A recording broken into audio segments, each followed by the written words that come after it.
Are you after some priceless advice to help you build your first home golf simulator, or even just to improve your current setup? Well, I'm about to share with you the most in-depth golf simulator advice video ever made, with more than 30 of the most valuable tips that I've learned, including some sneaky ones that the pros don't tell you, to help you build your first or even upgrade your current home golf simulator. The first lesson I learned is that size matters, but it's not just about having 3 meters or 10 feet of height in your room to be able to swing all the clubs in your bag. The width of your room is just as important. You need a minimum of 3 meters or 10 feet of width if you want to swing your driver. And ideally, I'd recommend having 4.5 meters to swing the driver from the center of your room. I used to think that my old cheap projector was good, and it was. It did a solid job. But it wasn't until I got a new projector that I realised how much I've been missing out all this time. A good short throw projector with enough anti-lumens and all the right functions will give you a much more immersive golf simulator experience with no shadows and no washed out images. So my current golf simulator room is small. In fact, it's a lot smaller than the recommended dimensions, but I can swing up to a 6-iron as my longest club, and it's been great. It keeps me swinging over the winter, and it's improved my wedge play and ball striking dramatically. But I bloody love to swing a driver in here. If you've only got enough space to build a small simulator room, my advice is to still do it because it is amazing. But just be aware that you'll always crave smoking that driver straight down the middle of the virtual fairway. There's only a few things in a golf sim that look scruffier than extension wires all over the place. To keep your room looking smart and professional, strategically place your electric power sockets around your room to avoid the need for long extension leads. Ask an electrician to wire a few near where your computer will be, and stick one up on the ceiling for your projector too. You're spoilt for choice when it comes to playing golf courses on a simulator. You can pretty much play any world famous course all over the world, so you won't get bored. But there's a whole new dimension of competitiveness that you can add to your golf simulator experience. Get GS Pro and join the Simulator Golf Tour. You'll go from leisurely playing casual rounds on your own to competing against other golfers all around the world where every single shot matters.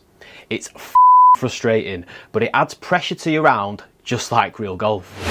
The chances of you being able to play Augusta National, Pebble Beach or any of those other famous bucket list courses in real life are more than likely pretty slim for most of us, but not on a golf simulator.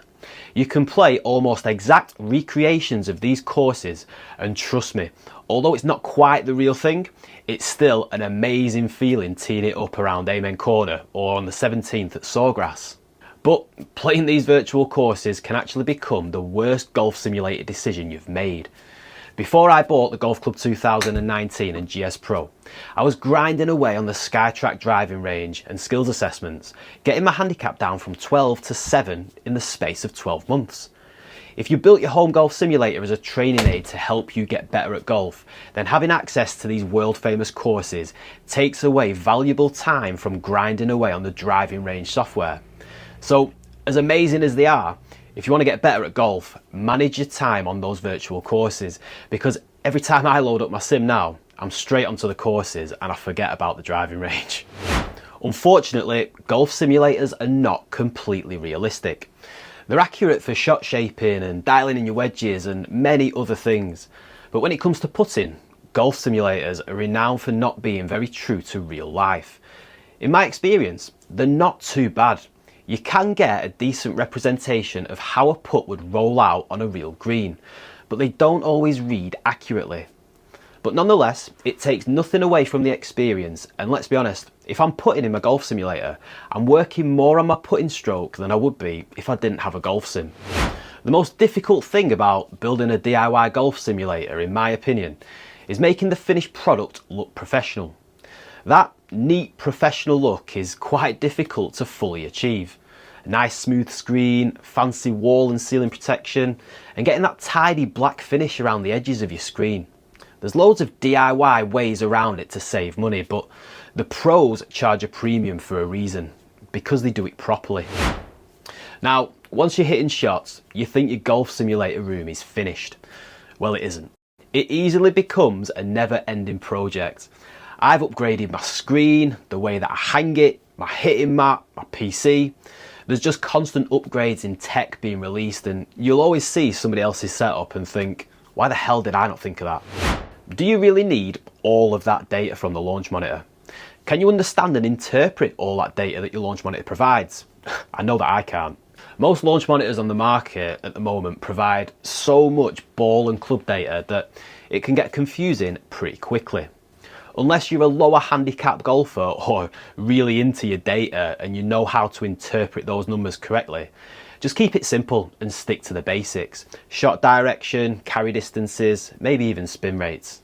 Send all of that other data to your golf pro and ask them for some drills that you can work on to help you get better. Once you've got a golf sim, it's easier to just go onto YouTube and watch videos about how to get better. But as Tiger himself said recently, improve their game. I fell into this trap when I wanted to change my natural shot shape from a fade to a draw, just so I could try and get more distance. I was working on this in my sim for a couple of months, but what I found was that all of a sudden my swing was actually all over the place and I had no consistent miss anymore. So don't try to change your swing. Get a golf lesson from a pro that you trust, and again, ask them for some drills that you can work on inside your simulator. Have you ever heard of indoor swing syndrome? You might have seen people talking about it online. Well, it's actually a real thing. Outdoors, you can swing your golf club freely, but indoors, there's something in your subconscious that knows that it's not natural to do, even if you've got a massive room. But in a small room, it's even more prominent. Basically, because you're conscious of swinging your golf club indoors and hitting something, whether it's with your ball or with your club, you subconsciously don't swing as freely as you would outside on the golf course. And the result is that you probably won't hit the ball as far. Now, loads of new sim golfers complain about their distances on the sim being shorter than usual, and indoor swing syndrome is likely one of the reasons why. Thankfully, you can overcome it. I was about to say you can overcome this disease. Thankfully, it's not that serious. It just takes time and experience for you to get used to swinging freely indoors. I still get it now 4 years down the line if I haven't used my sim for a while, but I guess my sim room is smaller than most. If you're looking for some general golf simulator inspiration, some tips, or even some help with troubleshooting things, then join the Facebook groups, Reddit, Golf Simulator Forum, or the Discord channels. Honestly, these places are so helpful if you're after any sort of help or keeping up to date with the latest developments. The Facebook groups especially helped me so much when I was starting out with my golf sim, but I've noticed that some of them have started to get a bit more toxic lately, so before you go posting any questions, use that search function first, or else the trolls will be out to get you. If it's inspiration and advice that you're after though, join the Handicap Golf Simulator Builds Facebook group, where you can share pictures of your setup, post where you got each part of your build from, and share something that you've learnt since building your sim. It's a great place to get some inspiration and to ultimately help other sim golfers. I'll leave a link to the group in the description below this video. The mats that you hit the ball off are arguably the main source of injuries in a golf simulator. They also play a massive part in how realistic your shots are on the sim. Now, I used to have a cheap, very firm driving range mat, and it was alright, but it didn't punish fat shots very realistically because my club would just bounce off the mat. Other mats can grab or snag your club as you compress the ball, and too much of this can result in some elbow or shoulder pain. So do your research when buying a mat and make sure that you buy a good one. The fibre built range of mats are popular, but I use the T-Turf from Golf Swing Systems, which is brilliant, and you can get 5% discount on both of these using the code handicap5 at the checkout. Now, there's no point building a golf simulator if it isn't going to be as realistic and true to real life golf as possible. And whichever launch monitor you have, if you don't line it up correctly, then your shots are never going to record accurately. This is called alignment, and every launch monitor needs to be aligned to a specific target so that it can accurately record your shot tracer and how far offline or straight you hit the ball. Some launch monitors are easier to align than others, and they all align in different ways, but just know that this is ultimately the most important thing when it comes to getting accurate feedback. Now, I don't know about you, but as soon as I open a new sleeve of Pro V1s on the first tee on a real golf course, I've lost them all by the 18th. I'm a 10 handicap golfer, and I don't trust myself using premium golf balls on the real course. But in the simulator, it's a completely different story. I challenge you to try and lose a golf ball in your simulator. And if you have done, let me know the story in the comments below for a laugh. My point is, premium golf balls will give you the most accurate data and feedback to help you understand your golf swing, specifically with spin rates.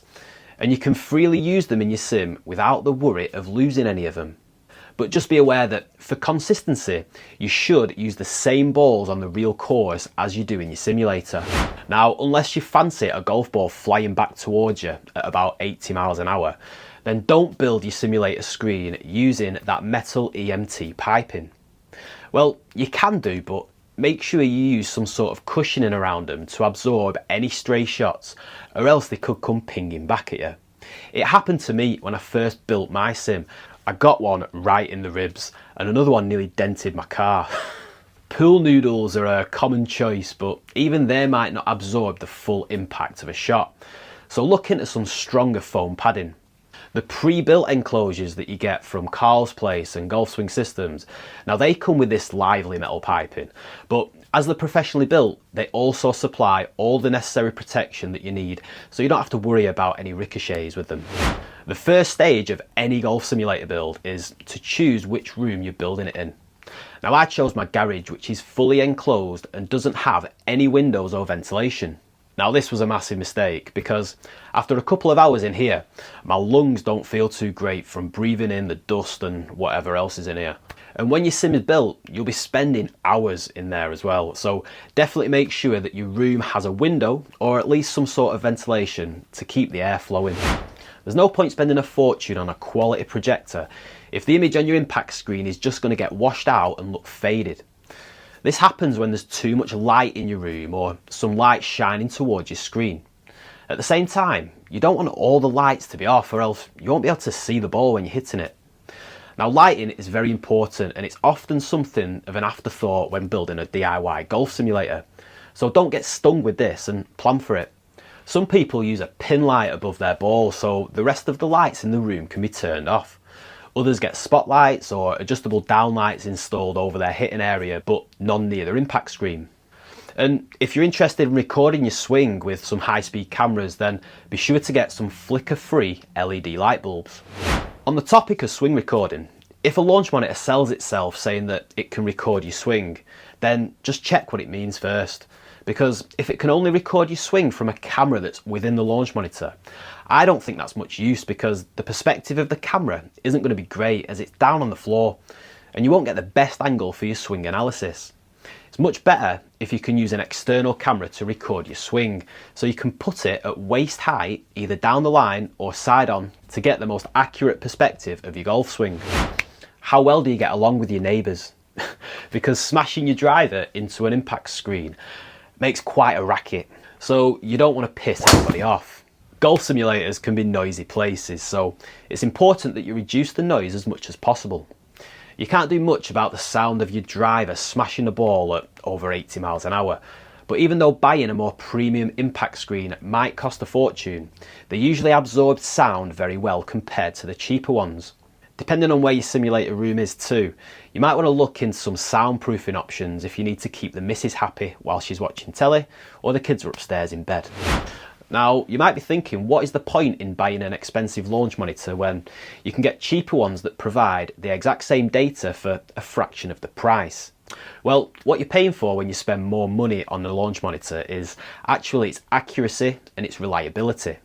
Now, no launch monitor is absolutely perfect, but the cheaper ones have got a larger margin for error. For example, plus or minus 5 yards of carry distance or plus or minus 3 miles per hour of ball speed.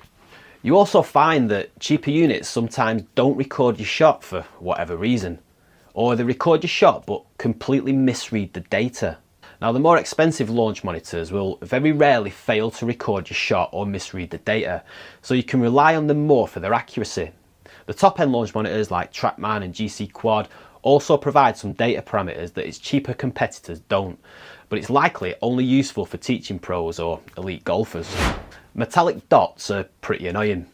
Some launch monitors that provide club data require you to stick one or more metallic dots on your golf club to get the accurate data. Now this is okay if you're keeping your clubs in your sim all the time and you're happy grinding away on your swing. But if you're taking your clubs out onto the course, you'll probably want to take the dots off, only to reapply them once you go back into your sim for your next practice session. And if you're playing in competitions, then having these dots on your club face is actually against the laws of the game and you could end up disqualified. You'd be forgiven for thinking that Trackman and Foresight have got the best golf simulator software due to the price that they charge for the launch monitors and the virtual courses. But in all honesty, they aren't as good as the much more affordable GS Pro. Foresight have even officially integrated their launch monitors with GS Pro software recently, which speaks volumes. And given that GS Pro is $250 a year, it's much better value for money as it's constantly being updated and you get hundreds of superb virtual courses fully included. Now yes, Foresight's FSX Play and Trackman's Virtual Golf are excellent, but you often have to pay upwards of a couple of £100 just to download individual courses on their own. I've spoken to dozens of simulator golfers from all around the world, and one piece of advice that keeps getting brought up is do your research. There's so many variables when building a golf simulator, so if you want the best bang for your buck, don't just buy the first thing that you see. You need to put the miles in, read the forums, watch the videos, and if you can't be arsed doing that, then you've got two options. You either pay a premium for a professional company to sort everything out for you, or you download my ebook, which is a simple step-by-step breakdown of how to build a DIY golf simulator, complete with discounted links to every product to save you time and money. I'll pop a link to that in the description below. A common myth is that golf simulators just aren't accurate enough to make you a better player. Well, I went from a 12 handicap to 7 in the space of 12 months after buying my first launch monitor, and every other sim golfer that I've spoken to has made improvements in their game too. In my experience, your ball striking is going to improve dramatically, as will your wedge game, and simply being able to understand your average carry distances alone will improve your course management. Now, what do you think is the very first thing to think about when building a DIY golf simulator? The launch monitor, right? That's where most inexperienced people start. But the answer, which I say to people during my one-to-one DIY golf simulator consultations, is a bit more complicated than that. You need to decide what size impact screen your space will allow, and then what aspect ratio do you want. The most common aspect ratios are 16:9 and 4:3, and most projectors will support these two aspect ratios. But depending on the size of your room though, you might be able to get a taller screen and get a 16:10 aspect ratio. Or like my current setup, you might have to opt for a square 1:1 ratio. Once you've got this boxed off, then you can look into which launch monitor is going to suit your needs best and crack on with the rest from there. Another massive misconception about golf simulators is one that I had too, that they're pretty extortionately priced, and having one in your own house is something that you'll never be able to afford. But in reality, they're much more affordable than you might think.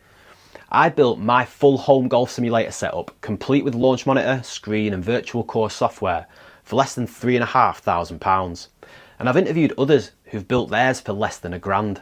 So get planning, download my ebook, and watch this video that's on the screen for more golf simulator advice. But before you do that, like this video first and subscribe to the channel for more golf simulator content.